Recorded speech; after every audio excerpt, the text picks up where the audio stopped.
Assalamualaikum warahmatullahi wabarakatuh. Selamat pagi pemirsa sekalian. Salam pertanian Indonesia.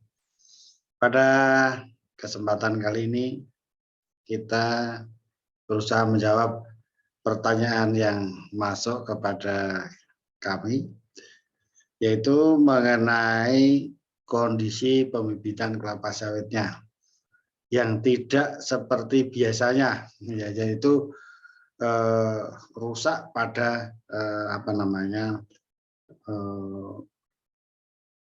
mahkotanya atau semua ambruk begitu. Jadi untuk menggambarkan itu, mari kita lihat gambar yang dikirim. Jadi pertanyaannya apa penyebabnya dan bagaimana solusi pengendaliannya.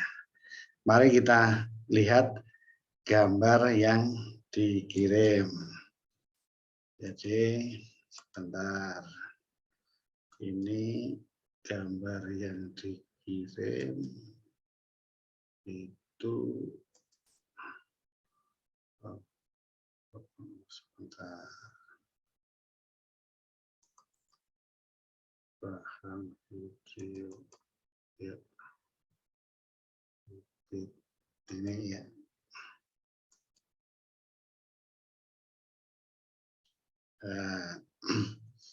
Jadi ini Bapak Ibu pemirsa, foto yang dikirim. Jadi pembibitan kelapa sawitnya pada berpatahan. Kita lihat dulu bagaimana kondisi sekelilingnya supaya kita tahu penyebabnya itu apa, begitu ya. Nah ini kelihatannya patah. Ini dari sisi yang lain. Kemudian nanti kita analisa ya, ini dari sisi yang lain. Kemudian, nah ini gambar yang lain juga nampak pada berpatahan, satu sekelilingnya tidak. Sama ini dari angle yang lain. Nah ini juga patah satu, sekelilingnya tidak. Nah ini kalau dibedah, kita lepasi, juga nampaknya tidak terjadi pembusukan. Nah ini semua kita lihat nanti gejala penyakitnya apa, tanda penyakitnya apa, supaya nanti kita lihat. Nah di sini lihat bahwa di dalam pertumbuhannya itu sudah membengkok. Nah berikutnya kalau dicabut juga akarnya bagus, dan ini membengkok, dan ini pertumbuhan terganggu. Nah, jadi dari gambar-gambar yang ini coba nanti akan kita analisis kira-kira penyebabnya apa. Jadi kalau dilihat gejala seperti ini, kalau mengelompok, kemudian pembibitan di daerah dekat hutan, dan bibitannya seperti ini diacak-acak, seperti diinjak gitu dari beberapa, kemudian ada bekas gerekan, itu biasanya serangan babi hutan. Nah, tapi kalau ini kita lihat tidak, ini kadang satu, nah kadang satu, berarti kita abaikan bahwa babi hutannya tidak. Kemudian ini yang bertanya juga saya konfirmasi, ada pembusukannya tidak, ada lubang gerekannya tidak, karena sering ada rhabdoceros, kumbang rhabdoceros, ternyata tidak. Kemudian ada pembusukannya tidak, tadi digambar juga tidak, busuk pucuk misalnya oleh jamur sekunder yang lain, ternyata juga tidak. Kemudian kalau kita lihat yang lain, jadi ini peluangnya adalah kalau tidak genetis juga karena kekurangan unsur hara. Nah, kekurangan unsur hara. Karena kalau di tanaman yang besar, gejala seperti ini dikenal mahkotanya patah, makanya disebut crown fracture. patah mahkota. Jadi patah mahkota itu kalau ini tanaman besar.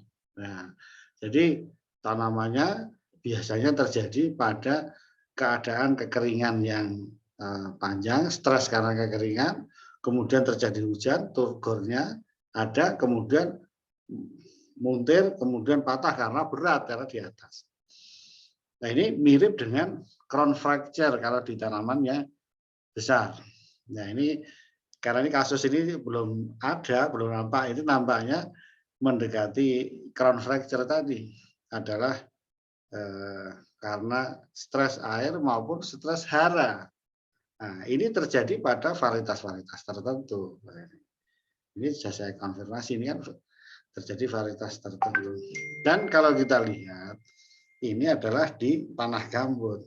Nah, di tanah gambut banyak beberapa defisiensi unsur hara. Oleh karena itu dapat dipastikan bahwa kebutuhan hara, keseimbangan haranya terganggu di sini. Nah, memang tidak semua, tapi untuk kasus tertentu ini berat sehingga akan mengakibatkan tadi gejalanya tadi kita jadi memuntir, kemudian patah. Nah, ini udah gambarnya udah mulai muntir dan ini terganggu. Jadi kalau ini sebabnya tadi pembibitan ini di tanah gambut, kemudian unsur hara biasanya tidak terpenuhi, terjadi keadaan demikian. Nah, itulah ini crown fracture yang di pembibitan, kira-kira begitu kalau dugaan saya. Oleh karena itu untuk mengantisipasi itu, kalau yang sudah terkena ya kita potong, kita bersihkan, harapannya bisa muncul lagi meskipun itu sudah terlambat di pembibitan, nanti bisa masuk dalam program seleksi. Nah, tapi ini untuk membuktikan itu bisa kita bersihkan, kita pangkas, kita tunggu pertumbuhan berikutnya. Oleh karena itu di dalam pembibitan ini ya pemupukan yang sesuai rekomendasi di pembibitan ya harus dilaksanakan supaya kebutuhan hara dari pembibitan kelapa sawit kita terpenuhi. Kemudian kita lihat nanti, kalau nanti sudah tidak berkembang lagi, ya kita seleksi gitu. Jadi itu cara pengendaliannya. Pengendalian secara preventif ya kita menggunakan pembibitan kelapa sawit yang kebutuhan semuanya terpenuhi, unsur haranya terpenuhi, airnya terpenuhi, cahaya terpenuhi, nah itu saja gitu. Itu pun nanti ada seleksi di pembibitan. Itu saja pemirsa, mudah-mudahan bisa membantu mengatasi masalah crown fracture atau patah mahkota di pembibitan ini. Terima kasih atas perhatiannya. Assalamualaikum warahmatullahi wabarakatuh.